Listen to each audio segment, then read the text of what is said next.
Just a bloke in a bar. What is up, ladies and gentlemen? Welcome to Packer Up, boys. Now, quickly, before I get into it, end of financial year, discount for Code Sports, $19, guys. It's usually $50, and that's even discounted as well. Do it. I promise you won't regret it. $20 for the entire year. You never have to worry about going, oh, my God, when you get into an article, you really want to read it. The paywall thing comes up. Go use code EOFY. That's at codesports.com.au/bloke to get the discount. Do it before it ends. It's going to end in the next 2 weeks. Plus, I'm going to write my very first ever article in probably a week or so. So make sure, and you can only read it if you, and I'm going to hunt down anyone that screenshots it and sends it to their mate, just so you know. Just so you know. Code Sports. Okay, let's just get straight into it. Tommy, how you feeling, mate?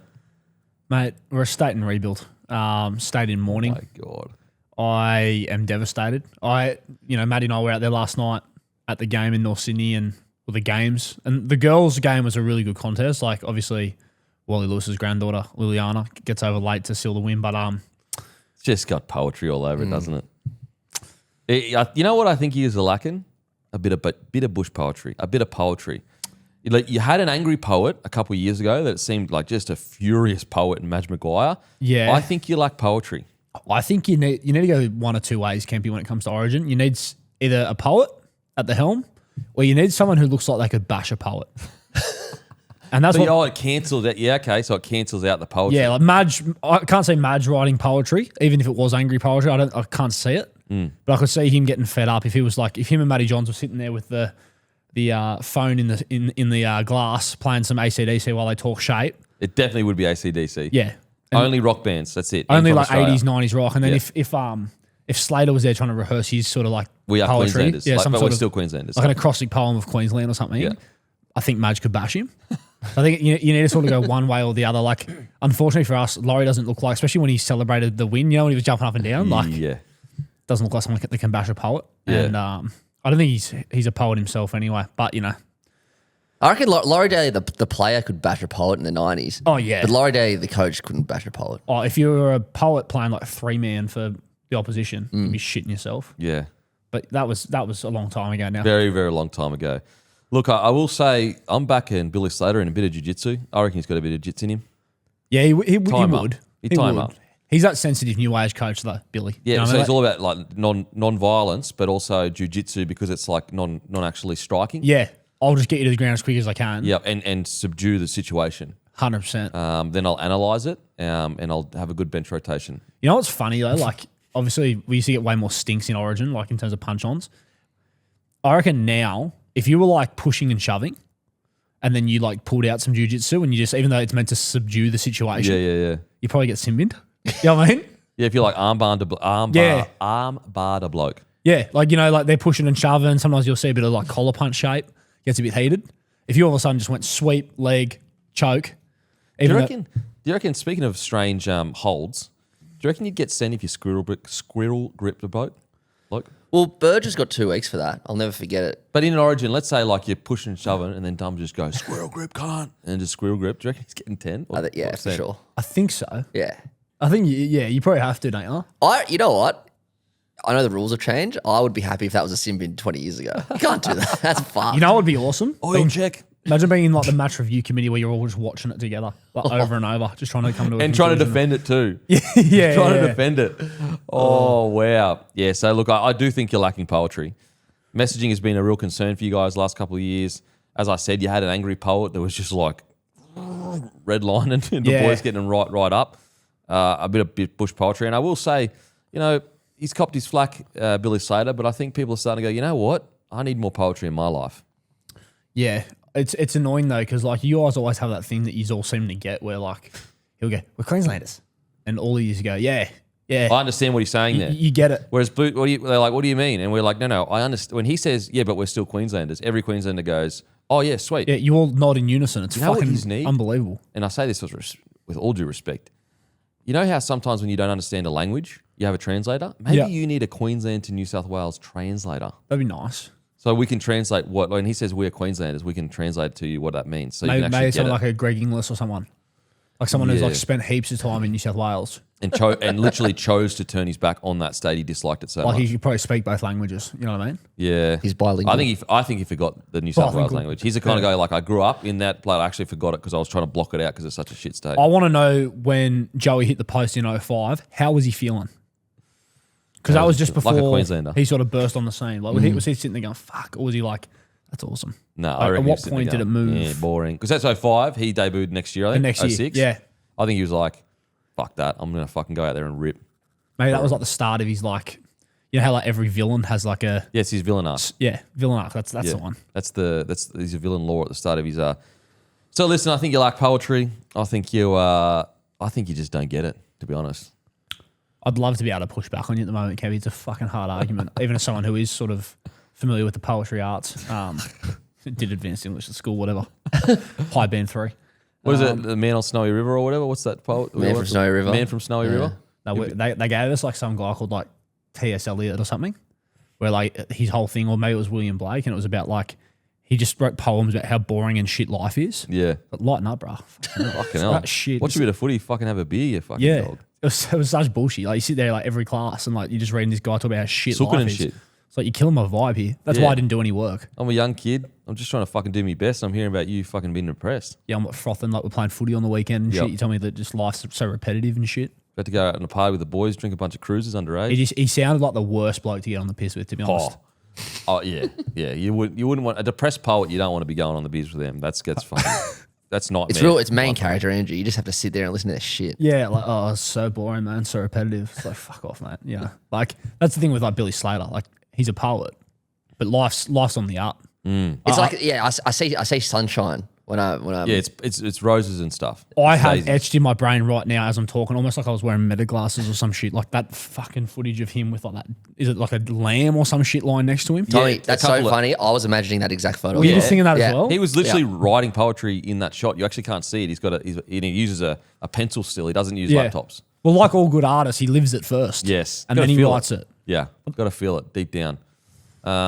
But yeah. So there's that. But yeah, nightmare blunt rotation, nightmare bench rotation, whatever you want. That's what happened to you guys on the Wednesday. Yeah, it's just bullshit, Campy, to be honest. I'm just like, I think we had a lot of light shone on issues that were there from game one that probably, even though like, I feel like there was a lot of comments that I was reading through where people going, oh yeah, you fucking aren't as loud now after game one. I was like, You were pretty loud before game two. I reckon I've been to funerals and been more positive than I was after game one. I was like, this is bullshit. Like, we weren't the better side. Like, and I think most of the media in New South Wales was very on board with that. Like, I don't think there was that many people that were like frothing the fact that we won. Well, I got to be honest. I was actually probably more positive with the Blues and Newsboys with us because I was like, listen, if they just sort their first 20, Yeah. then And there was a good game there. And they did. And they did. And I was like, fuck yeah. And then, yeah. Mate, I will never forget. It's etched in my mind. Two things from Wednesday night. The first was walking up and seeing you, lovely gentlemen, you and the Gurino, and saying, fuck, you boys are playing pretty good. Like, I reckon you're fucking looking good for the second half. And Guru going, cunt, you don't get it. You don't get it. It's like the opposite get. Like, yous don't get how to win Origin, and I don't get how to lose Origin. You know what I'm saying? Yeah. You're like, oh, fuck, the game's in the balance. Yeah. Like, You're this is winning. mad. We dropped the ball. Like, the bounce of the ball's not going our way. Guru's like, just wait. Just wait. And he was right. The second thing I'll never forget from that night, and it's a fucking core Origin memory for me now. So we're sitting there, me and Matty having a great time. We're watching the footy in the studio, and we look up and we go. He goes, where's Cam Murray? And I said, no, he's definitely still on the field because I refuse to believe that Cam Murray's getting taken off the field 10 minutes into a second half. And Matty goes, no, let me check. We look at the phone. He's been taken off at fucking 52 minutes. or Yeah, something. he'd been off for 10 minutes. And we're going, what the actual fuck is going on here? Like, respectfully, Radley was great in game one. He came on and gave away 2 penalties. They took Murray off instead of Radley. Then, later on, they take Yo off for 10 minutes and put him on 10 minutes later. What the fuck is going on? Appy doesn't get on. Ethan Strange. The whole thing was, he's going to be playing in the back row. They put him on. Yes, I understand that there were a man down. Defend him at centre. So they basically admit that he could cover the backs. So you could have easily had him as back coverage and then put Bostock out of the side and brought in Olakawatu on the bench, which would have been a real help when Dylan Lucas was struggling on the edge there. Yeah. Yeah. I don't get it, bro. Well, I think everyone in rugby league except for one person's on the same page with you there, Kempy.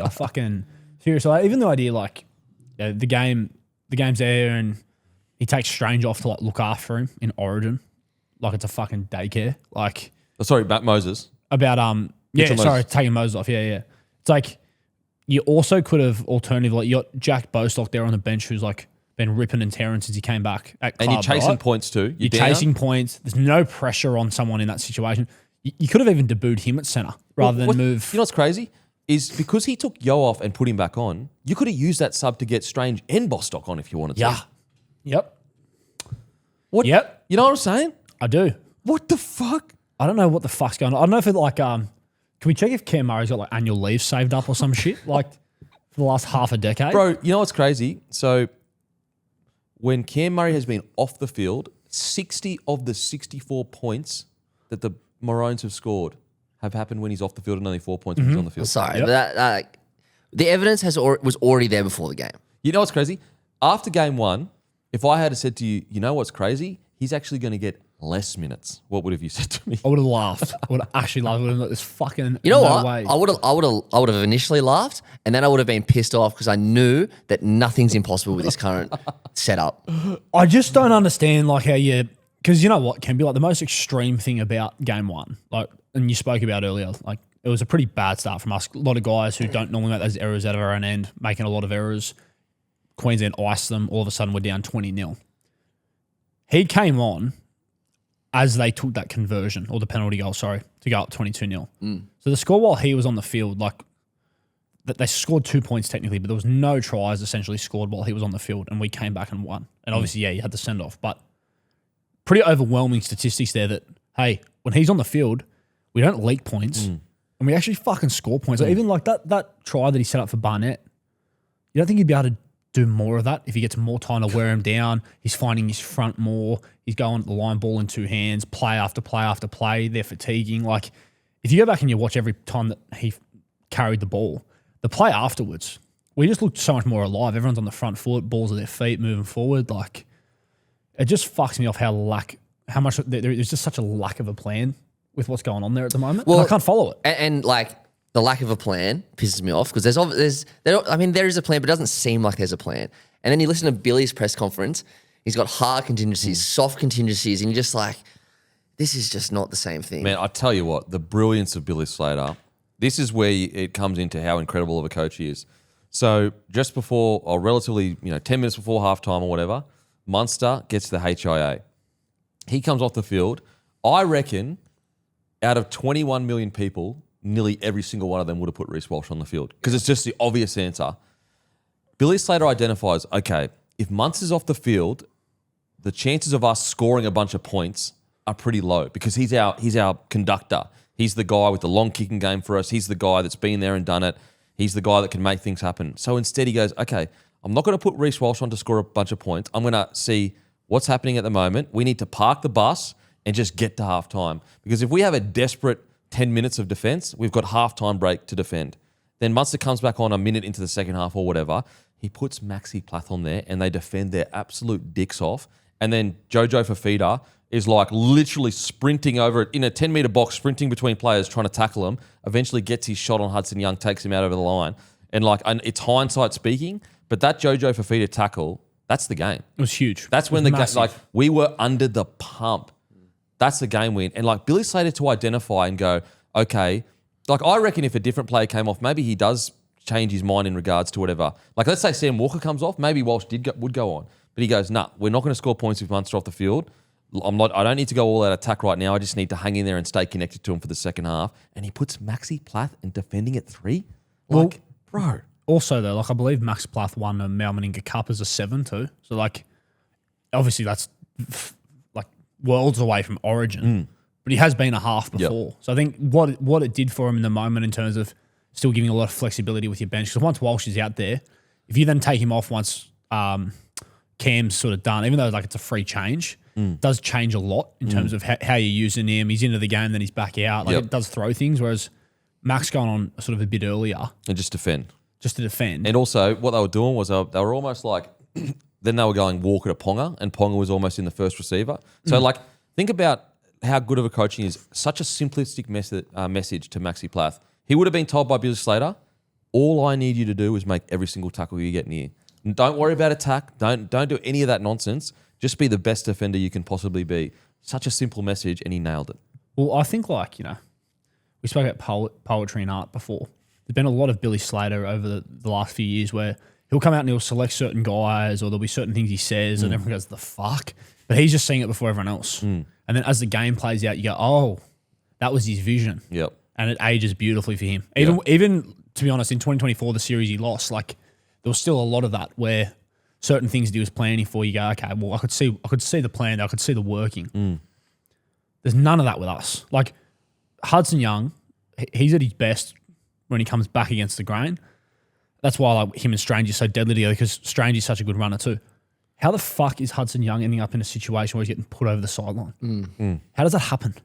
Yeah, it's just such bullshit. Like even the idea of bringing Teddy into the game properly. Like Teddy over his career has become someone who he can sum up 3-on-2s and that 3-on-3 situation out the back of like a long shift. He can do it. It's not his thing. But it's not the same as Trell Mid doing it. You know what I mean? Like his thing is through the middle, off the back of offloads, quick play the ball. Even a guy like we were speaking the other day about how Turbo's going to come back into calculations. He'll be back playing club now. Like he's also at his best. Quick play the ball, one off the ruck, taking him on. He's done so much of that for Manly. Bring Cam Murray on. Have Cam Murray play 80 minutes where he finds his front. All of a sudden it's like, fuck me. It's either Cam Murray, then Payne Haas, or it's like a Turbo or a Teddy or a Dill Edwards, whoever it is. Bang, flatten up, let's play. Or, Strangey taking him on. There's no plan, and it just fucks me off. Even the idea Cam Murray and Payne Haas is the most deadly 1-2 punch you could possibly imagine. And they played 18 minutes together in Origin. Mate, it's unbelievable. What the fuck are we doing? What are your thoughts on? We spoke about it a bit yesterday, and Jackson Johns, he felt it was a smart decision because just worry about game 3 because the game was over. What are your thoughts about Mitchell Moses getting taken off with, I think it was 10 minutes to go, and Laurie Daly saying we were just looking after him because the game was done?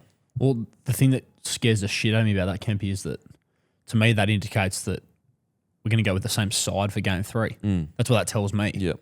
I don't think he's doing Parramatta a favour by doing that. Laurie. I don't think he's thinking about them. Yeah. So it's fuck. To me, you either go Moses or you go Cleary. Not both. And that's where it comes back to just a complete lack of game plan. Even if you were going to go those two together, you'd be wanting one of them. We've seen Cleary do it before. I spoke to you guys before off mic about when Colgate came on in the 23 grand final, and Cleary almost became a 5'8" second fiddle. And the style was different to what we're used to from him. Moses can do that too, and he has done it in the past, especially earlier in his career. But that's not how they were playing. It was parked either side. It was almost like one would take a shot than the other. You'd at least think if you're going to go with those two in the halves, it would be it's Mitch's team, Nathan plays second fiddle, or vice versa. Yep. It's just, and that's where... Is there a concern that is almost them admitting that he wasn't fully 100%? Well, there's that, and 100%, that to me indicates that would be the case. They were concerned that the hammy could go at the end of towards the end of the game. But I could have told you that without a physio degree. I could have told you that was concerning just based on the optics. The thing that concerns me more is that it indicates to me that they're going to push on with game 3, which I'm the only, if you actually watched both games, it's so obvious that we need Strange because Strange gives us the unpredictability.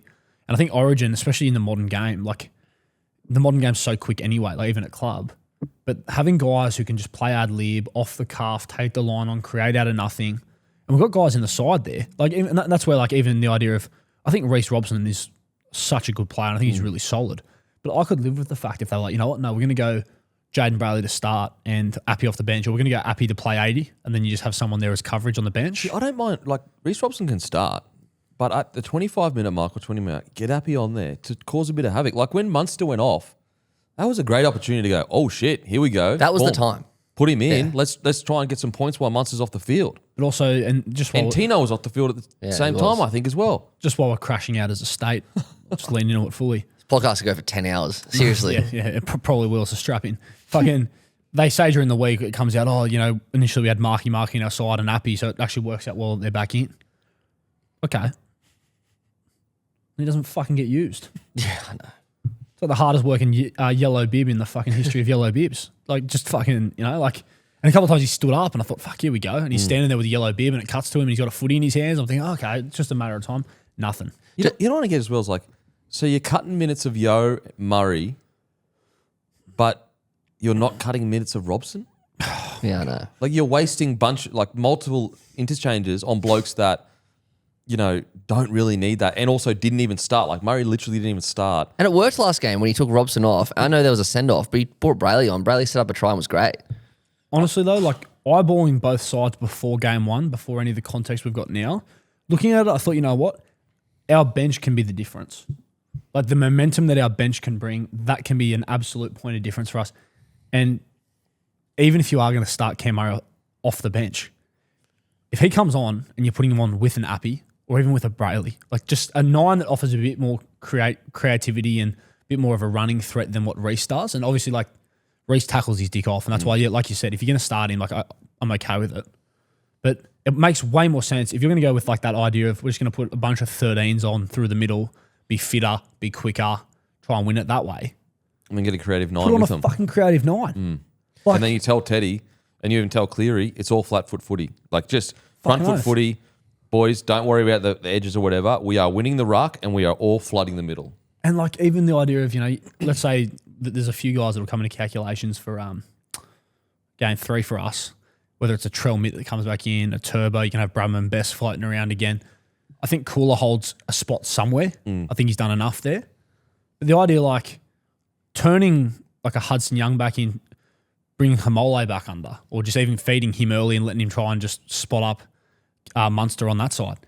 Like that's how you actually lean into that ad-lib style. I'd even be, if they go with Teddy or Edwards, right? And Sowie said the other night that he'd lean towards Edwards because at least Edwards can hold short sides. And I sort of said to him, well, yeah, for sure. But like, there's no plan at the moment. You know what I mean? So I would, regardless of who they go with at fullback, I'd just be saying to him pretty much anywhere outside of when we're inside 20 attacking, just fucking push through the middle. Yep. Everything that we do is about either trying to generate a one-on-one and an offload and then just push around the footy, or a quick play of the ball where a guy like a Strange can take the line on. The only concern with that is then Queensland squeeze up and just start belting blokes. That's the only concern with that. Yeah, and I mean, sure.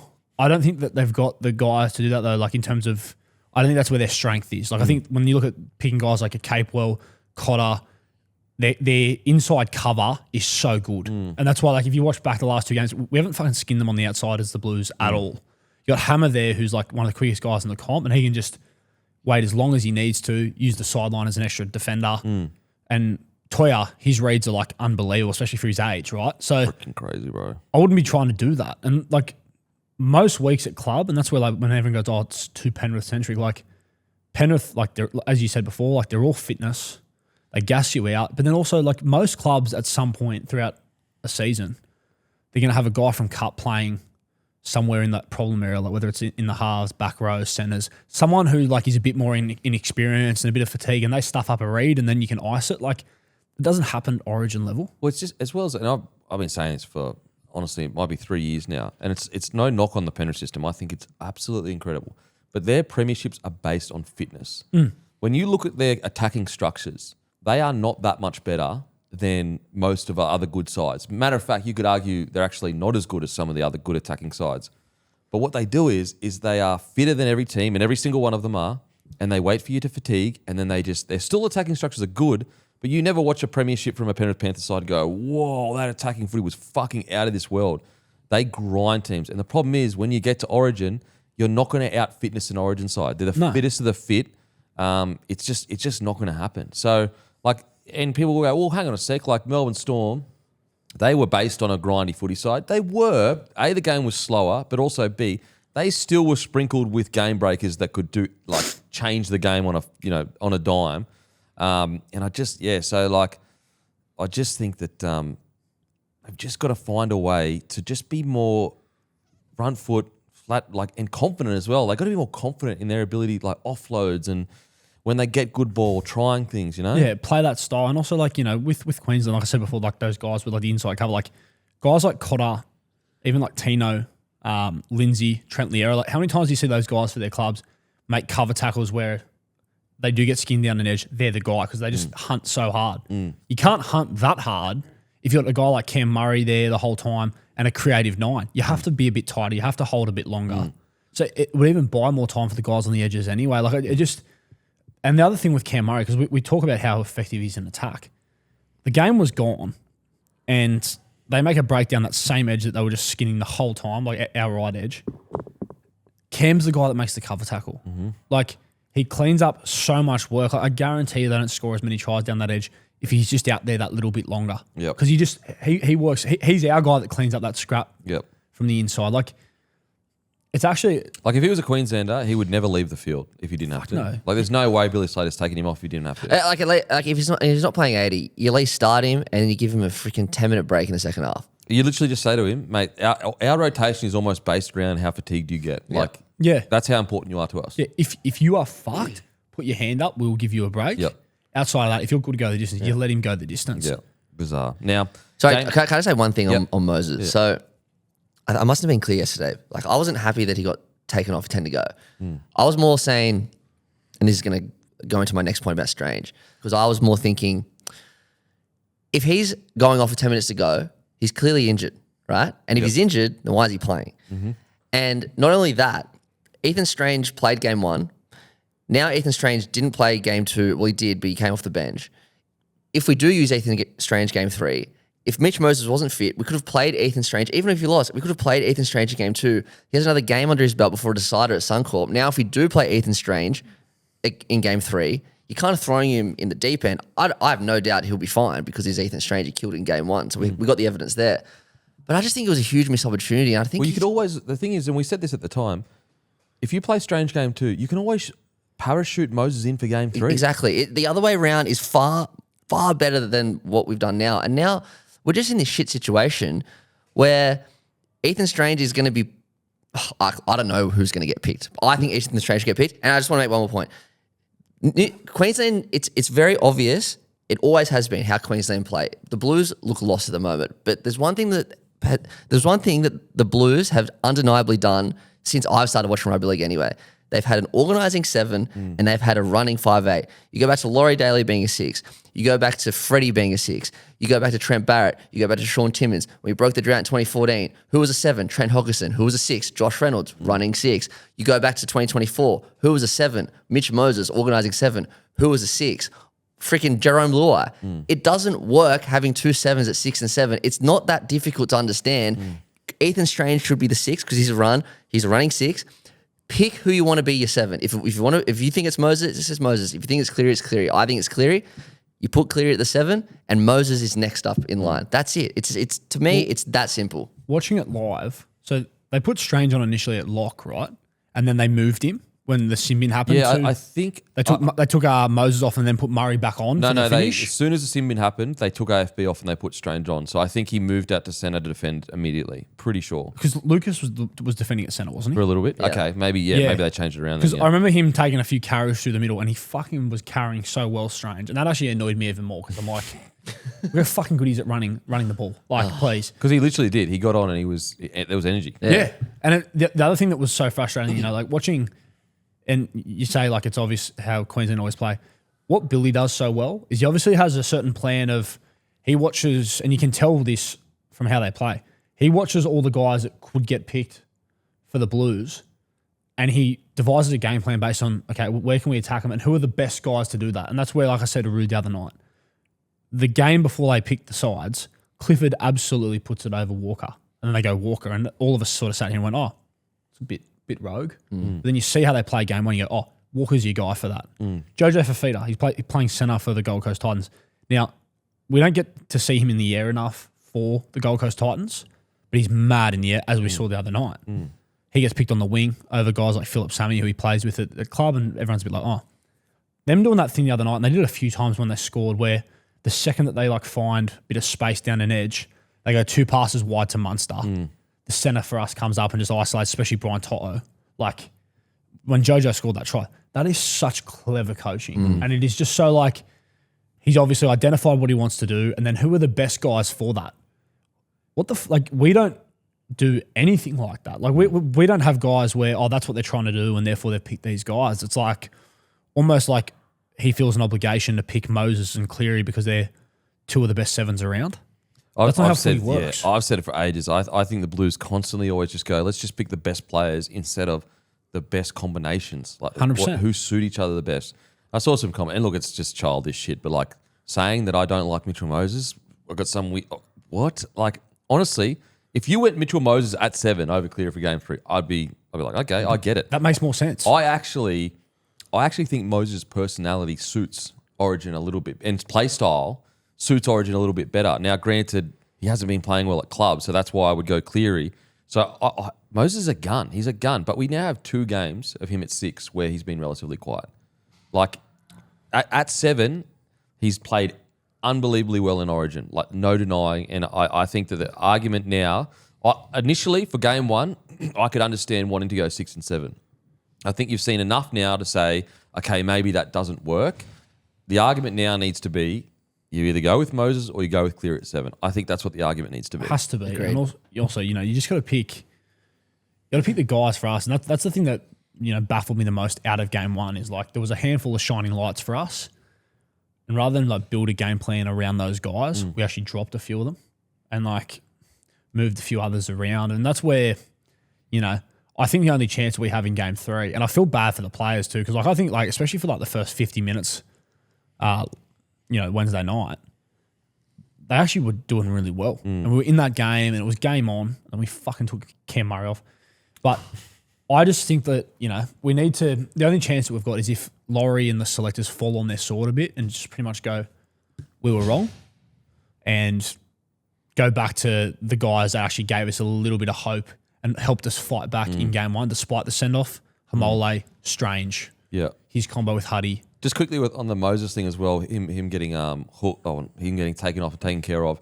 Like if Queensland did that, I would also disagree with that. And so like there was a comment saying, years ago Josh Maguire got taken off, whatever. First of all, I still disagree with it. Like both are wrong, but I will say a forward being taken off the field is very different to a number 7 or number 6, number 8 being 7. It's not even comparable. It's like 2 different things. But I still don't agree with it. Like if you get selected, you are 80 minutes, not 80 minutes, like if you don't belong. But what I'm saying is whatever your job is usually, that's what you need to fulfill the whole time. Well, and I just don't like considering the whole yarn about dropping your best player from last game and then doing that. So you're just adding more. Like think about if they didn't take Moses off, we wouldn't even be, this is not even a topic at the moment. It's like, okay, we can talk about Strange and who, but now we've got a topic of like, they took him off. He clearly wasn't good to go. And also, then you add in the Critter situation, the Kira situation, have been named to play. They're playing tomorrow night. Like, they're playing tomorrow night, so it's like, what happened there? Why weren't they given as much time? And then you hear, well, they ruled themselves out, but like, so they ruled themselves out of that, but then they're back playing for, that's crazy. So I just think that, I just don't agree with the idea of going, by taking Moses off, you're admitting, A, he wasn't 100%, B, also that the game was over. I just don't like saying that. And although you could say, well, come on, mate, percentages would say that the game is over, but it's not necessarily about that. It's more just about, it doesn't matter what the score is, we fight to the death in Origin. That's my point with that. Yeah, and if there was no injury cloud for either game, like let's say that they were both thriving coming in and they picked them and it just didn't work game 1, it's not as bad, like in terms of the optics. But when there's an injury cloud, and I'm not going to enjoy this, boys, but let's go down on Queensland for a second. Back in the day, right, they used to play with two 7s in terms of from club. You had JT. Yeah. You had Cronk. But the style JT changed. But yeah, exactly. JT's style changed. He became a baller. The whole fucking thing changed. It was like Cronk would get into points. Thurston would play second fiddle. He'd run a lot more. Like I think of that line break he made out of his own 20. Oh, you know, mate. I hate Queensland as much as anyone, but that is poetry, that try. 100%. And the way that they set that you guys up. lack poetry, I'm telling you. I didn't even mean that. But like the way that they set that up, it sort of is a really good metaphor for how their style worked back then, where, Cronk could get into points, he'd set him up, he'd lead him around the field, and Thurston could just lean into his like instinctive side more, and he didn't have to worry about that aspect of it. So it can work, right? But that's where, to me, it comes down to the lack of game plan, because it's not even like you could look at it and go, we tried that, it didn't work, Cleary's not JT. But you know what? As well as like the thing, like let's say the game plan is Moses just be running all the time. He's come back from a hammy. Fucking oath. So he's not going to be confident in running all the time, is he? No. Like, and you got a guy who, like, literally his whole career has been built on running all the time. like honestly, his ball playing is like, you could almost argue his ball playing isn't up to standard for an NRL 6. Like That's how big of a ball runner Strange is. Now, Yes. I'm being a bit extreme there, but I'm just saying, like, he's not known for his ball playing. No, but to your point, his running is so good that no one gives a fuck. No, and no also, like, he's got the combination there ready to go. Don't get me started. They on that. won a minor premiership last year off the back of those two when everyone tipped them for the spoon. And not idiots either. Like, people who know the game inside out had them to win the wooden spoon, and they won a minor premiership off the back of this absolutely unbelievable combination. So you've got that there too, and that's what I mean. Like, if Moses had been ripping for club, or even if he was just consistent for club and there was no injuries, I could forgive them for trying to make it work game one because they're both such good players and we want them both in the side, and then you adjust. But when you got the man of the match, essentially, and I know Cleary got it, but like let's be honest. If you look at the whole game, like Strange was good even when we were down, right? One of our best players is there. He's good to go. He's got that combo, and you brush him, and that's why I hated. And he headbutted a ball after a try scoring as well, which is Origin fucking all over it. Okay, for game 3, we'll be quickly and then we'll move on to under-19s. I personally think, now a lot of people are saying, come on, don't make a bunch of more changes, think of combinations or whatever. I think so much damage has been done in regards to belief in this system that you need to just go all the chips in, pick the fucking biggest dogs you can pick, in like Trell if he's fit, Tommy, Critter, or like Appy there as well that gets game time, and basically say, guys, the first 2 games are erased. We have 7 days or whatever, 10 days for just one game of footy, everything on the line, boys, and make it just, don't even worry about the first 2 games. And it's almost like a fresh start. That's what I would be doing. I'd be leaning into, all the guys that are still young that did well in game 1, be bringing Appy back in, especially if you thought he was part of your plan initially. You lean into that whole style. I personally believe that regardless of what happens game 3, and obviously being a Blues fan, I hope we go up there and we upset them and we win. I don't think Laurie is the coach next year regardless whether we win or not. I think he's gone. I think there's a world where it should be 2-0. Like it really should 100%. The series should have finished the other night realistically, and I think there's a world, like even hearing him before the series talk about how they'd be crazy not to look at Ivan for next year. Like talk about just awful optics, you know what I mean? So I think he's gone. I'd also be looking at whoever was in charge of bringing him back. They should be under review as well. But yeah, game 3, give the young guys just another crack. If Queensland win this year, so it's what, 6, 7, 2020, 2022, 2023, that'll be, in 7 years he's won 2 series, I think. Blues. Yeah. So since 21 and 24. So since 2020, it's gone Queensland, Blues, Queensland, Blues, Queensland. So if we win this, that'll be 2 series wins from 7 years. In an era where it was supposed to be a Blues golden era. Yeah. I do think there needs to be questions about the higher above Laurie in regards to the last 7 years. I mean, fucking oath there needs to be. I mean, I don't think there's too many questions. I think it's just a matter of making some pretty brutal decisions. Because, like, the reality is you've brought back a guy who hasn't been involved in any NRL system for a very long time. You knew that. We all knew that. And, like, last time, and granted he was coaching against the greatest side ever, didn't have a lot of success last time either. And like, I find it hard to believe that they wouldn't have had other guys lining up to do it. Like, you can't tell me that Matt King wouldn't have absolutely jumped at the opportunity to be the head coach. Matt King should have been picked. He's in an NRL system every week. He's been an assistant at the Blues for a fucking eternity. So not only that, so Matt King was the assistant at the Blues in 2024, I believe, with Madge. Yes. He's been an assistant with Trent Robinson at the Roosters for God knows how long. So he's been in the system. He's seen the game change as it's changed since 2017 when Loz got sacked the first time to now, which has been a monumental change.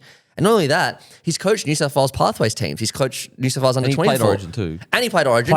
Himself. He won a Wally Lewis medal. But also, look, I know Laurie's a better player than Matt King, but still, it all counts. But also, I believe that and I'm happy to be burnt in the comments if I'm wrong here. I believe he also was an assistant to Freddie at some point, wasn't he? I'll check that. Yeah. But like, to me, it's always a good indicator of an assistant coach. Sometimes you'll see like a new coach come in at club or state and they clear it out, right? He's been pretty consistent there, at least across 2 coaches. I'm pretty confident it was across 3. Like, go with him. Listen, if Madge picked him, I think you back him in with how good his were under Madge. All right, just quickly, Origin Game 3, Dearden will probably be available. What do you do? For me, Dearden is 18th man. Sam Walker is 7. Yeah, he's definitely not starting. I don't think he can change from the guys that did it. If he does come in for a Walshy, you would. Hey, Matter of fact, you'd put him out of position. we'd probably make him play Q Cup, Kempy, somehow. But yeah, I wonder if you even look at using him, having him and Walsh. Like Walsh becomes like the outside back cover. I would go because like Dearden is a different type of game breaker to Walshy. He is. You could use him as a break the glass guy. I reckon. Could, I reckon with Walsh, let him go back to club, get his confidence, kill it at Yep. clubland. I just reckon Dearden in the 18 jersey. And then Talangi keeps 19. Probably, considering, probably. I don't think you changed the bench that much, to be honest. It seemed to work really well, game 2. So for Queensland and Blues, I'm going Dearden 18th man. I'm also going Moses 18th man for Blues. Yeah, I think sure. I think it's crazy. Like it's a weird situation for him that Dearden was there 2024 when the Blues won. I think he won the Queensland best player. So they were the two halfbacks. They both can be 18th man. For Queensland, Dearden he's just there for cover. He's not going to get on the field. For Blues, exact same. Build a game plan around the 17, not the 18, around the 17. If Cleary or Strange gets injured, boom, Moses comes in for cover. But have some faith and belief in the game plan and the rotation and everything from the 17 players you pick. Do you reckon he starts Murray? Mate, he has to start Murray. Otherwise, there's going to be riots. Seriously. Imagine if he started Radley. Oh my God. And that's no knock on Radley. I actually thought his first game was phenomenal. His second game unfortunately. What if Murray becomes 20th man this time around? Queensland have won, 20 of the 25 series, right? The last 20 years, they've won 15. 15 of 20, whatever. I know, it's a bad stat. But what makes Origin so good, certainly from my perspective anyway, is that like, especially in the last few years, we've had such a good team and there's so much belief. Like, no matter what, Blues fans go into deciders thinking they're going to win every time, even in the 8 in a row. I know it was a terrible time, but even last year. So last year, we're going into a decider in Sydney. Granted, it was in Sydney, not Brisbane. But like, I guarantee you, go back to Packer Up Boys a year ago, we were like, well, the Blues ended that game so well, so it's fine. Like, if they play like that, they'll win. I've never been as low for State of Origin as I am right now because there's no belief, which is so unfortunate. Now, hopefully, there's some sort of reverse psychology where for the first time ever, everyone counts them out and hopefully they do something great at Suncorp. Do I think it's going to happen? No, but that's exactly my point. It can happen though because they have the players that can do it. They have the team that can do it 100%. They just got to be used in the right way. Okay. Don't forget, guys, Aspley Mazda, if you need a car, end of financial year sale going on right now. Give Luke your follow or give him a message, LDC_01, and also shout out Lontel if you need internet, lontel.net.au/bloke. And NordVPN, go to nordvpn.com/bloke. Our link will also give you 4 extra months on a 2-year plan. There's no risk with Nord's 30-day money-back guarantee. The link is in the episode description box. Okay, just quickly. All right, under 19s last night, boys. You were out there. Yeah, I thought like it was weirdly similar to it was really similar to the men's game on Wednesday night, actually, in terms of like it was close pretty early on. It was a bit of a contest. Going into half time, we get a penalty. We take the 2. Pretty good kick too. There's no gimme. But we take the 2 to go to 12-8 going into half time and looked like it was a real contest and then just got completely out-enthused, out-muscled in the Is that word? in the second half. Out-enthused. Oh, God, I hate that word. Like when players after games go, we just got out-enthused. Mate. It's Origin, bros.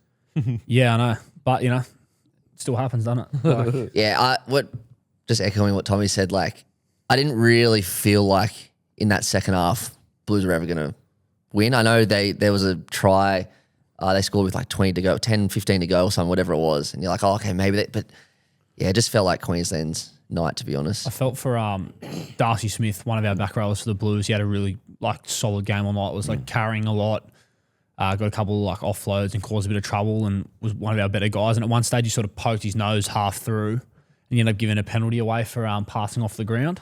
Yeah. That was a pretty big momentum swing and he tried really hard all night and had a good game. But that was sort of, we were sort of on the front foot and you could tell straight away he fucking threw the ball still in the air and he went, fuck, no. Yeah. But yeah, I think Queensland just did such a good job of just winning the key moments. Even their 13, he was unbelievable. Tony Francis. Francis. Tupou Francis. Tupou Francis. Yeah. Apologies. He signed an extension with the Broncos, I think. Oh, he's huge amazing. Yeah, he was unreal. He was he pretty much carried the entire forward pack. Man, that first try he scored. Yeah, Brute strength. If you go to the short ball _, it's got some really good stats on the game and also it does a lot of junior footy stuff. So the short ball on Instagram. Yes. So there were 3 Queensland forwards that were playing an age up in last night's win. Yes. It was Tupou Francis, Bishop Neal, and Jet Ryan, all playing a year up. So that's exciting. In regards to performance, I personally felt that Queensland coming out of their own end was making so many errors, was keeping the Blues in the game. I got to say, I reckon Darius, because they've won back-to-back now, and before that, they hadn't won 3 in a row. And to be honest, like, Queensland should really they shouldn't win under-19s very often. Blues historically are way better. Like, I remember when I was... Just because of population difference. Like it used to be under-20s, and I think we won the first 6, something like that. And then it wasn't until Jake Clifford tore us apart, I think I'm going to say 2017, Jake Clifford tore the Blues apart, and that was first ever Queensland win. So Queensland rarely win these fixtures. Yeah, and so since Darius Boyd's been coached, they've gone to back-to-back, I'm pretty sure. I think that Darius Boyd will coach the Maroons in the next, I'll say, 5 to 7 years. Mad. I really do. Like, I know that he lives and breathes footy, but also tactically, obviously a fullback. He's the kind of player that obviously had a lot of natural ability, but compared to maybe some other legends of the game, not as much natural ability. So his ability to communicate and get the best out of players, he's got almost a front row seat. Like, he knows what it takes. He's obviously got an incredible career, multiple premierships, Origin career, Australian career. I think he'll coach. I think he'll coach the Maroons. I really it's do. a great shout. I think one of the best traits about coaches, and it's funny you seeing someone like a Slater, right? Because Slater, the best fullback of all time, but underrated how much detail and extras he sort of put in across his career. I think a lot of the coaches that you see that are quite successful, that's a trait they all have where they weren't necessarily the greatest player, but the thing that they have in common with Billy away from that is that they were very much detail, video, looking for little ways that they could get better themselves. And therefore I think that translates well to being a coach. I'll tell you what, I thought Chad Townsend on commentary, you wouldn't have heard it. He was outstanding. Yeah? Chad Townsend, if you can just listen to 10 minutes or whatever, he was great. He was really, really good. I feel like he'd be a great coach too, just in terms of someone who had to really work at it himself, Yep. So I'm excited for Mate, that Hayden Watson, that halfback. So he's a Storm? He's a Storm. Man? Yeah. That's exciting. He's a freak. So I checked. He actually played last year as well off the bench for Queensland. Oh, really? So he's obviously he's a prodigy, but wow, what a freak. Gun. Yeah, I mean, that Bishop Neal guy. 7 offloads, bro. Yeah, I think he had more offloads than the entire team, or at least equal offloads to the entire Blues team. So he's so physically imposing when you see him, right? And he's playing a year up too. Yeah. I watched him play Mats, I believe it was against South. I remember being there at the game, and you look at him, he's fucking massive, right? There's this chip and chase try, and there'd be footage of it. I remember watching it live, and I'm like, what the fuck? Just this, he's dead set, he'd be 6. He's at massive. least yeah. 6'2", 6'3", I reckon. Huge, and just fucking chip chase. Can't remember if he scored himself or he ended up flicking it away. No, he scored himself. I saw the highlights the other day. Crazy. How does someone that big do that? You know it's what a I mean? joke. It's free. And it's from inside his own half too. He's Yeah, unbelievable. I can't wait to see him in first grade. Also, there's some footage of, I think, number 14 for Queensland coming out of the tunnel doing the Queenslander. The hooker was good too. Mate, just all of them. I just, I'm going to sound a bit fucking sentimental here or a bit emotional. When I see Queensland playing like that, I just go, fuck, I'm so fucking happy I was born a Queenslander. Even on Wednesday, I'm just going, I feel privileged to be born and even slightly associated with these cunts. I remember when I worked for the Blues in, whatever that was, and there was a time pretty much similar to Queensland now where the Blues won everything. They won 16s, 18s, 20s. I think they won women's as well, and they won Origin with Freddie, I'm pretty sure. And I just felt so proud to be from New South Wales. It's amazing. I'll never forget there was this one team in particular. It was in 2016. It's one of the best rep teams I've ever seen. In hindsight, because when you're watching kids play, you have no idea. Yeah. But I had to look at the team list this morning because I was like, who's the best team? I was like, all right, it's the under 8. I think it was under 18s team 2017. Pappenhausen, Lomax, Cam Murray, Payne Haas, Keon Kolmatangi.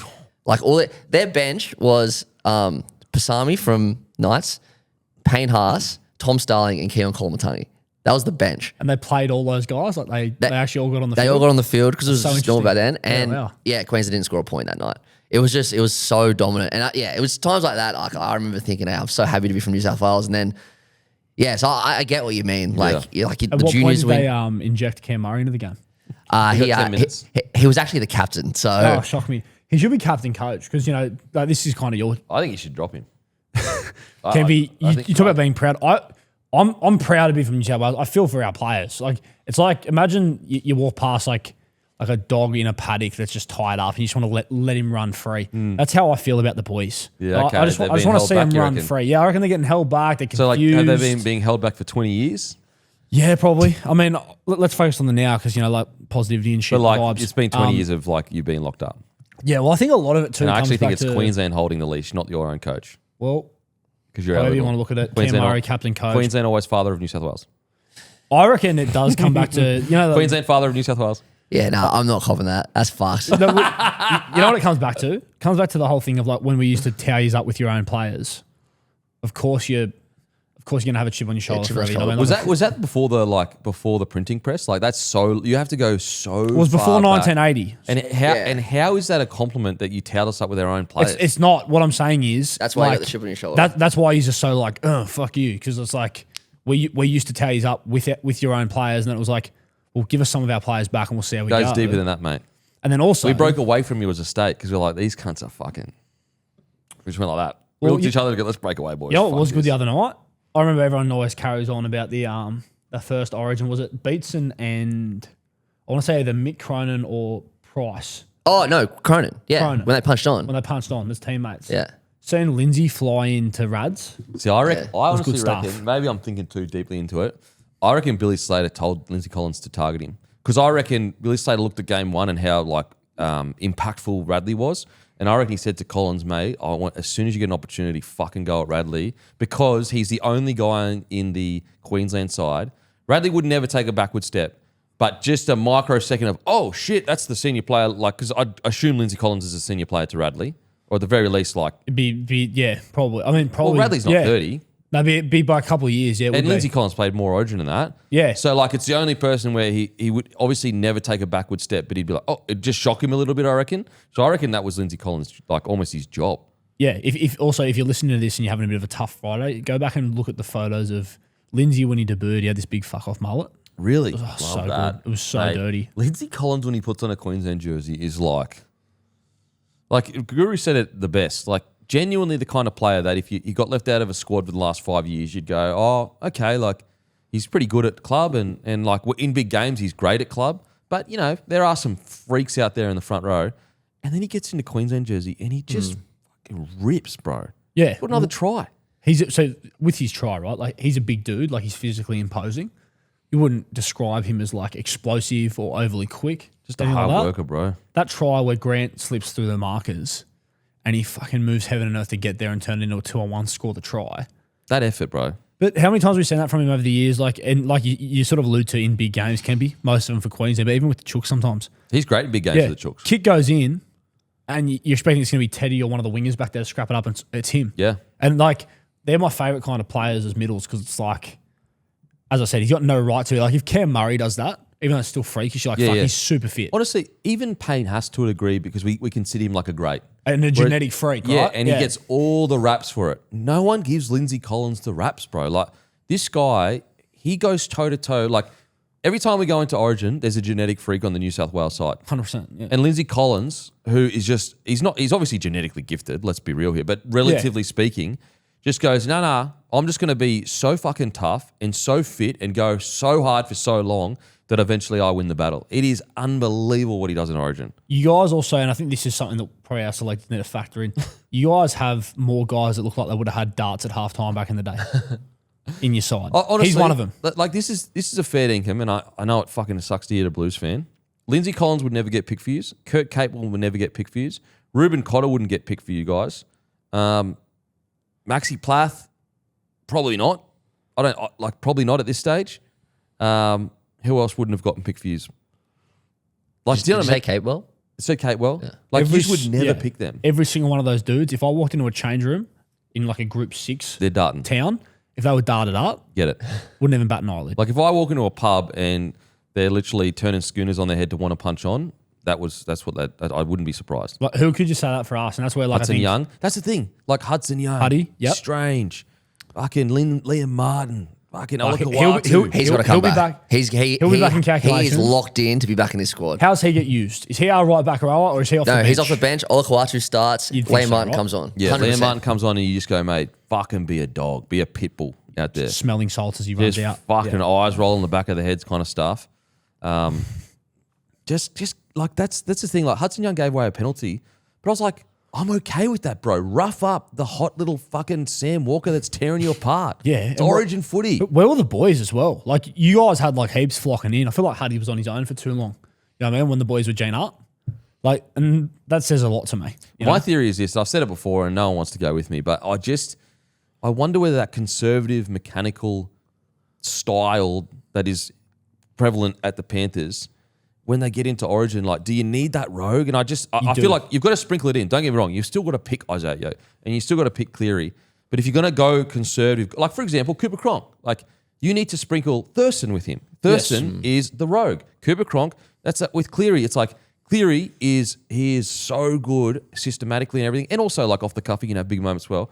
But then pick the rogue with him. And that's why, like, if I'm looking up and I'm seeing fucking Hudson Young, Olakau'atu, and then I've got to worry about Liam Martin coming off the bench and Victor Radley, I'm going, this is a dogfight. This is a fucking dogfight. Yeah, and that, yeah. There's a reason that Blues' most capped ever player is Brad Fittler. Because Yeah. he's the rogue. He's a rogue. Like, that Origin is suited for, like, as I feel like, don't get me wrong, I'm a big science guy, huge fan of science, like, and all about data. But Origin is an emotional game. You know, once you get to that level, these guys are all as good as each other. What makes the difference is the emotion. It's the stuff that is illogical, the stuff that shouldn't make sense. Like, why does Ruben Cotter come and play like fucking the best forward you've ever seen in Origin? It's emotion. Yeah. It's not a technical thing. It's emotion. Why does Kurt Capewell go from a guy that the Broncos didn't re-sign, allowed to leave, gets into Origin and rips because it's emotion? And I'm not saying you need to be too emotional, just it matters. Can I just have one more point? Sorry to make this about New South Wales one more time. No, it's all right. But like, who out of the New South Wales team, there's a few of them, but like, who do you think of when you think of the guy that plays for the jersey, plays with Joey. passion? Well, you think of Joey, but in the current team, it's Cam Murray. Yeah, it's Cam Murray. And he's Yeah, it freaking is. on the bench. Yeah. But then you throw Liam Martin back in, what I'd be doing when you bring him off the bench, and maybe you do use him through the middle, or maybe He I don't can know. easy play through the Fuck, middle. I So think could he could play through the Olakau'atu. middle. Like, Yeah, so you either move one So of them could in, or Hudson there's options. But I'd be saying to him that I heard Maxi Plath, Carrigan will be back. You'd assume. Does he come back in? Don't think so. I don't think he'll be fit. And honestly, Touch and go anyway. that's a tough one because Finney Fiak is good off the bench. I don't think he'll be ready though. I don't think he'll be ready. Let's say he's out. Then I'd be grabbing Maxi Plath, Collins, and I'd be saying to Liam Martin, all those boys, I heard them talking during the week. They were saying you perm your hair. Just to G him up that little bit more. He'll go too crazy. He'll give 3 head highs away. Fucking eyes roll back. But honestly, I would be going, if I'm Laurie Daly, I'm getting all the big dogs in and I'm going, boys, look at all these headlines. And I'd be showing them footage of Kalen Ponga walking off the field, smiling at halftime, knowing, oh, we got these boys. I'd be showing them so much footage of the disrespect that they've had to endure. I'd show them all the posts about the NRL posted, Queensland just get it. The NRL posted that. And that fucking pissed me off. NRL. What the hell? I'd be showing that, like, boys, look at this. This is the NRL posting this. Because if you're saying Queensland get it, you're essentially saying New South Wales don't get it.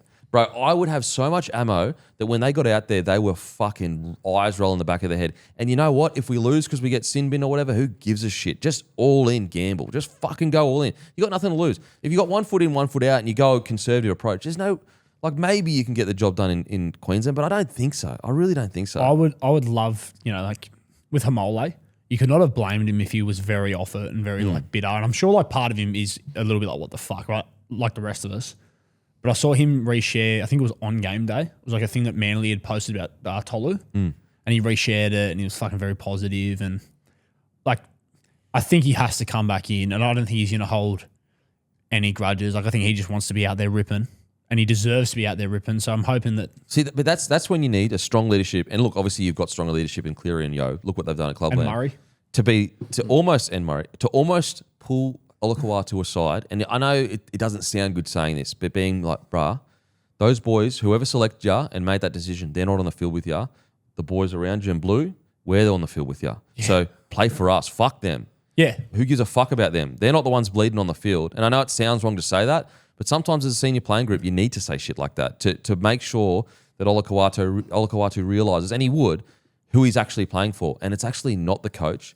It's not the administration. It's the fucking brother beside you, and it's your family back home. Yeah, fucking oath. And I think, like, you know, that's where the only thing that does concern me, coming back to when he pulled off Moses, how much of them is going to be willing to go, you know what?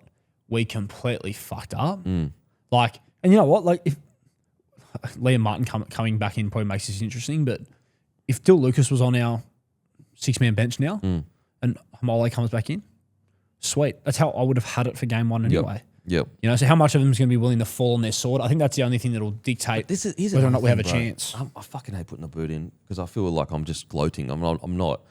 But now Dylan Lucas' start of his fucking Origin career is fucked. I know. Mate, it's bad. You did it to Hudson Young. You've done it to Ethan Strange. You've done it to Olakawatu. Like, how many young fucking guys are you going to come in and totally hamstring their development in Origin? And the other thing is with Origin can be like, especially with New South Wales, like, how many guys can you really remember that just come in and first game just fucking rip? Britton Nikora missed a crucial tackle that essentially you could argue, like, obviously it was a catch that lost us the game, but he didn't play very well in the first game. Billy Slater goes, "Oh, you're on the bench, you're now starting." Yeah. Think about how fucking stoked Nikora would be and be like, "Fucking oath, I'll do anything for this cunt now." But it took, I'm not saying, and again, I know that's a simplistic way, and people go, "Oh, so you just anyone that plays bad, you just start them." I'm just saying, like, Can I give you a real life example? So in 2019, I'll bring back the 2019 series. New South Wales lost game one because Jack Whiten threw an intercept. Dan Gagai ran the length. yeah. Freddie woke up the next morning. He was the coach. So Jack Whiten, his debut game, and that no one thought Jack Whiten should have been picked, by the way. That was like the shock selection back then. In hindsight, it was great. But so he's lost Blues the game. In his debut game, he came off the bench. Yeah. Came off the bench, threw an intercept. Freddie opened the newspaper the next day and saw a photo of Jack Whiten elbowing some Queenslander in the head and said, he's starting next game. He didn't give a shit. Yep. He's like, this is the kind of guy I want in my team. And that's what he told Jack Whiten. And Jack Whiten killed it for the rest of the series. yeah. And because Jack Whiten's an Origin player. Yeah, and he told Jack Whiten, he said, like, I love that you went after the game. Like, yeah, you threw the intercept, didn't pay off, but he came off the bench that game and he was fucking trying. And that's half the battle. Like, it took Huddy time. You said it took Hamole time. And yeah, we fucked around with them coming through the middle and stuff. But like, the perfect scenario for someone like a Dill Lucas is you got the form backer of the competition there. Let Hamole go as long as he can.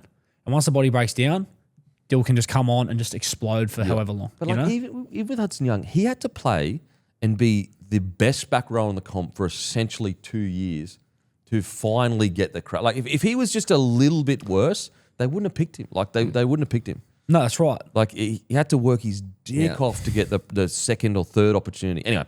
Also, absolutely no qualms if this changes because they're playing tonight and the team could change. But Ponga's been ruled out. Yeah. Dylan Lucas is still on the team sheet. So clearly he wants to just get in there and rip in. Which I understand. I respect that. I feel sorry for him. I feel so sorry for him. Like, fuck. he's gonna have a big future in Origin. Absolutely. Like, fucking oath. He's Like, made for Origin. He really is. But put on an edge that he doesn't normally play. He hasn't played for a long time. On an edge, like, here's another thing. Like, you're doing video and you're going, okay, Kalen Ponga literally has an erection whilst playing down that edge and fucking tears us apart. Okay, let's put a debutant there to do the job. Like, how is that? And it's also like Dylan Lucas, his defense is good, but it's not like we're sitting here saying he's Felice Kafusi of defense. Yeah. Like, No. And you just go, oh yeah, we're going to put you on the wrong side, and also you've got to defend against a KP that's going to fucking, anyway. bone it up and threatening. Like, good luck. Okay, boys, I want to talk about this. So you've checked this in regards to the match payments? Yeah, just read through it because it has changed a little bit. Okay. So Origin player salaries, they only get 30K per game. And I say only, relatively speaking. Obviously 30 grand's a lot of money. And I mean, with tax, that's essentially 15 grand. Okay, so players get 30 grand per game. In COVID, it got reduced to 10K. And then in 2021 was 15K. But since 2023, it's 30K. However, it's been 30K since 2013. 14, sorry. Sorry, 2014. NRL.com states they were paid $12,500 up until 2012. 20,000 in 2013, 30,000 in 2014 onwards. So in 2014, the NRL made $314 million in revenue. In 2025, the NRL has made $845 million in revenue. So I couldn't specifically find out what Origin specifically makes, but I think that's a good enough indication. Well, that's a good enough indication how much. Like, you're essentially more than doubled in revenue, and these guys are still getting paid 30K. And listen, I get it, especially with how hard the cost of living is right now and how much a lot of people are struggling. I understand that. I totally do. But that doesn't change the fact that they are still only getting 30 grand a game when they really should be. Like, put it this way. If every player got paid 100K, that's only, of the 19 players, that's $1.9 million for each team.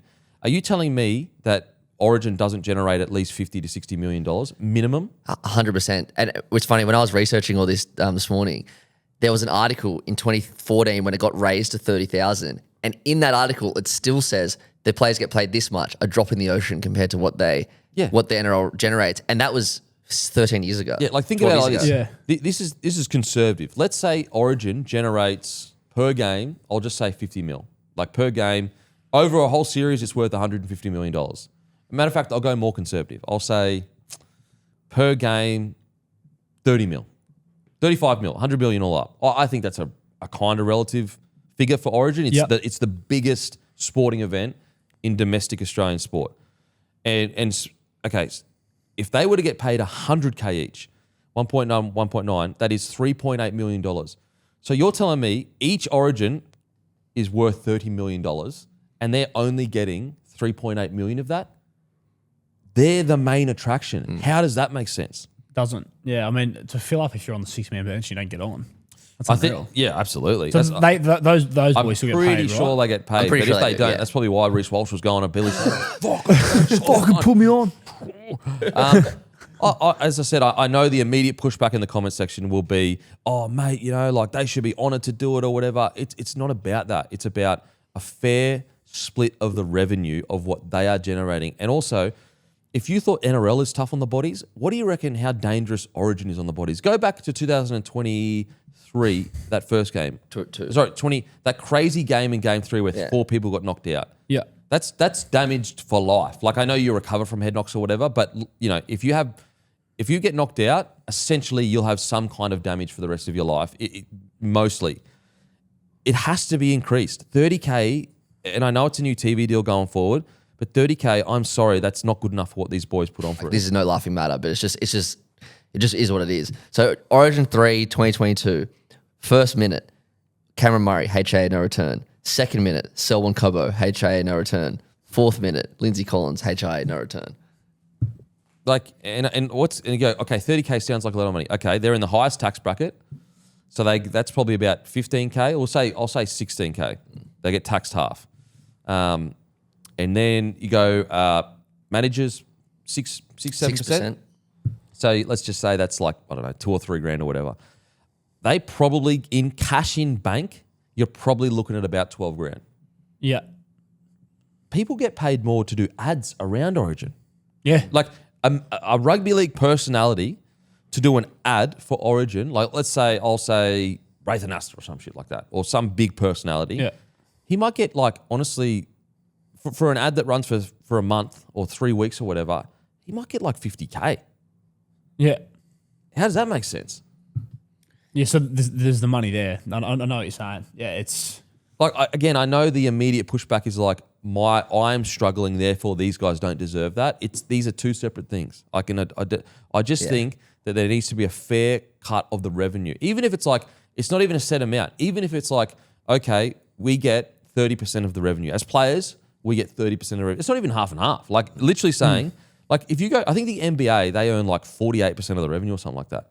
If the players said, we get we get 30% of revenue or profit or whatever you want to do, and whatever that figure turns out to be, then you got skin in the game.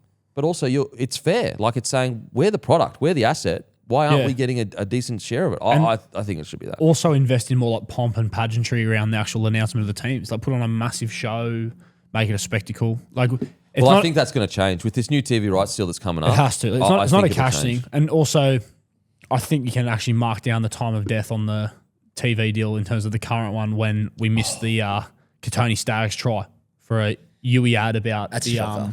Because you were watching it on game. normal TV, weren't you? Yeah. We were watching it on 9 Now where it was sweet. Yeah, it was sweet for us. No, we were watching it on the normal one and fucking missed it. It came back from an ad about Origin. Like, it was like a skit about Origin for an ad. And it came back to like the boys high-fiving and shit. We were like, if I missed a back fence carry in Origin and nothing happened, enough. it was just a play on, I'd be blowing up. To miss a try was absurd. Like, the article about the TV deal came out that day. Mad. Like, Not good. It's just not good enough. Like, It's not. It's unacceptable. That's like, and also, it's not like you can rewind live TV either. It's not like KO where they allow you a lot. No, Like, you've missed that. You've missed That's it. it. But what do you reckon happens there? Have they fucked up because it's like the ad's too long and they need to let it run as opposed to just cutting the kick it? was too quick, probably. Like Right. maybe the try was confirmed straight away. Cleary comes in, boom, nails it. Have you seen what's going on in the FIFA World Cup? Oh, They're using hydration breaks for ads. Bad. that's so American. Yeah. Like you couldn't get more USA. So it shouldn't say American. I should say USA. You couldn't get more USA to force players to have drink breaks so we can put more ads in. Like that's NFL 101. And like it says it in the bylaws or whatever. That the hydration break has to be exactly 3 minutes, which tells you they want exactly 3 minutes worth of ads. It's honestly outrageous. Like that shows like FIFA. Oh, See, they don't have enough money. I didn't even think of that because, like, obviously the last World Cup was in Qatar, right? So in the UAE, you could like imagine like drinks breaks would be a necessity given like how hot well, it I is. think a lot of their stadiums were indoors, so they were sweet. Right. I think Okay. I could be wrong. Well, if it was in a place like that and you hear Yeah, drink yeah, breaks, yeah, sweat. Like, a bit like say when we used to have the Auckland Nines and like they do shit like that. Yeah, like it's. Well, it's I hot. thought that. The first That's what time I they did it, I was like, oh shit, it must be really hot in Vancouver. I looked at it, it's like perfect temperature. Yeah, that's not hot in Vancouver. That's like, Meanwhile, you got fucking blokes playing up in Darwin in about 60 degrees heat. Like, I know they get drinks breaks, but Jesus. best is that cool room. That cool room that Yeah. they were all sitting in.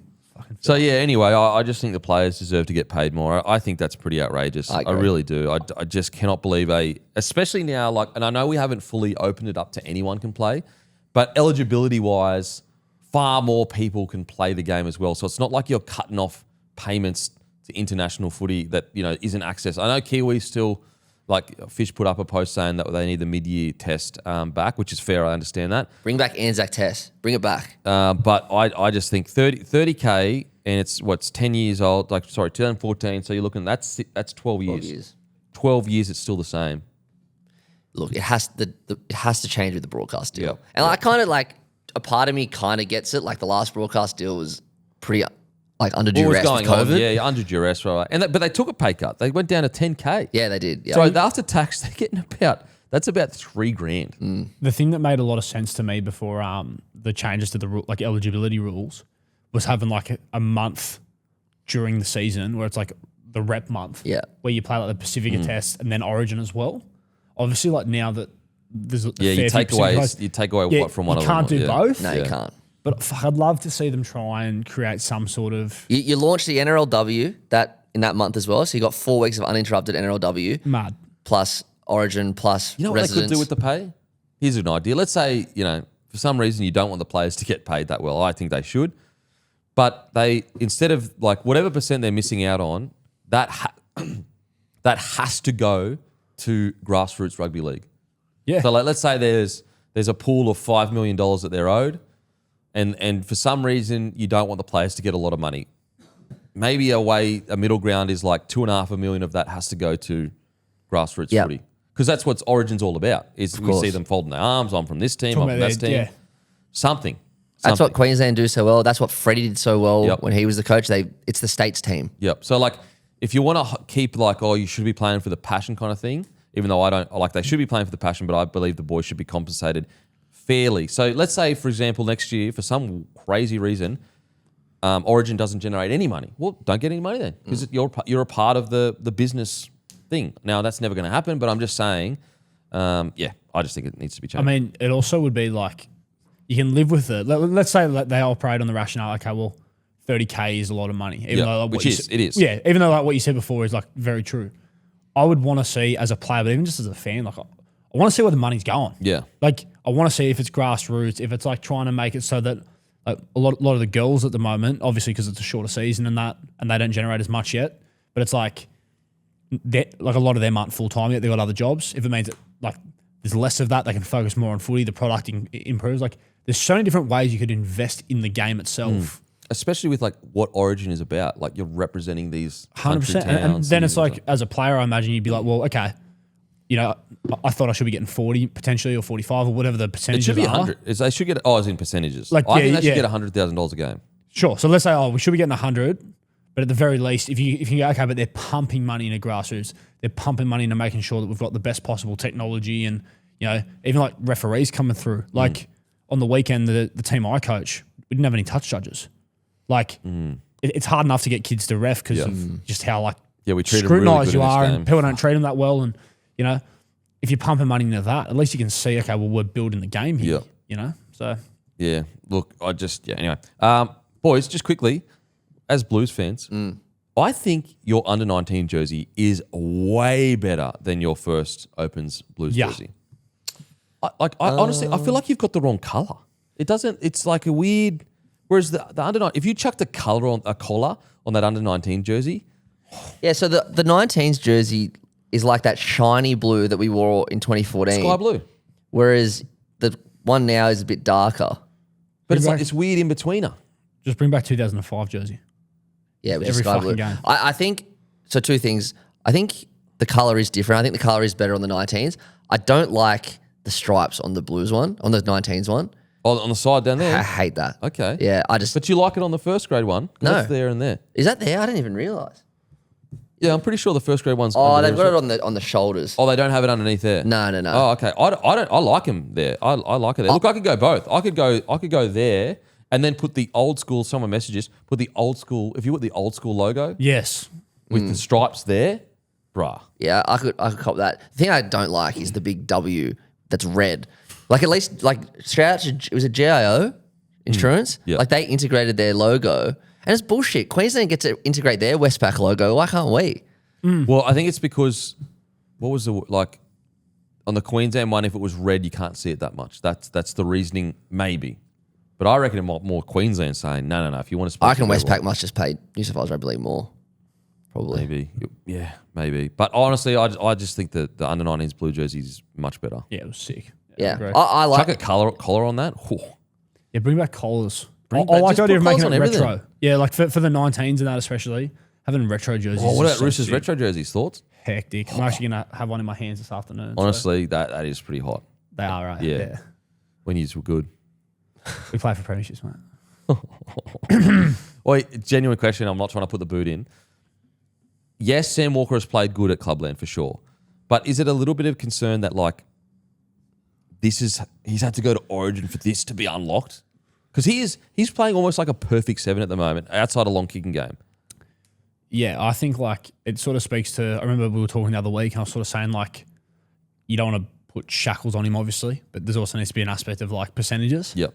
I think Billy's just done such a good job of like he's built a game plan where it's like this just suits how you play. Because it's taken you forever to get him to a position of. But that's And what- look, and maybe the reason why he's playing so well in Origin is because of what you Roosters have done. But I'm just, yeah. I think the two best guys that he's played his footy alongside as halves partners is actually Luke Keary when they found that dynamic before before Sammy got injured again in 2024, and then also Hugo Savala because they just complemented him so well. They took care of The Fluff Master. Yeah, the Fluff Master General. Like they used to get us to a point. They do the long kicking. Sam could just do his thing.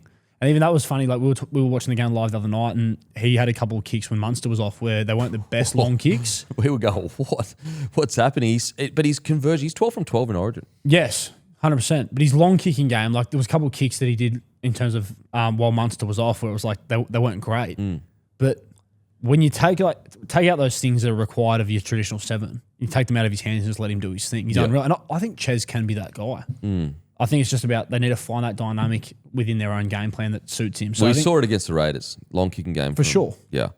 I don't want to like harp on, but like, how did he get man of the match? He wasn't even in the top 3. I don't think. Who would you have? I mean, had that Cobbo? play to Ponga was pretty fucking 12 from 12. It was for mad. me, he's in my top 3, but Well, I had Cobbo, Hammer, Munster, and Grant all above him. yeah. See, I had Harry Grant was my man of the match. Selwyn was second. I could have it either or. Then probably Sam Walker, KP, Hammer. They're all about. I mean, I don't care that much. Yeah. It's just I think they've got it wrong 2 games in a row. Yeah. Well, there's a lot of narrative that goes into it, right? Like, Yeah. And also, like maybe that he played so well last game. He did deserve it after game Yeah. 1. Like he was man of the match before the send off. Well, you could even argue like game 1, even after everything happened, he still should have won man of the match. Can you imagine if Cobbo wins the Wally Lewis medal? I think he might if he keeps playing the way he is. if they're smart in terms of just making sure the integrity of the medal is just like the best it can. I reckon there has been years where an Mate, outside- Slater won the Wally Lewis medal when Blues won the series once. That was narrative and that, yarn. that was good. narrative and yarn. Yeah. That was ridiculous. But like, there's been years where outside backs have been the best player and they haven't got it because they don't love. It's the same thing with like a Clive Jones. They don't love to give it to those guys. Yeah. it should be the best guy. I just think that like with Cobbo, and I could have him as three points.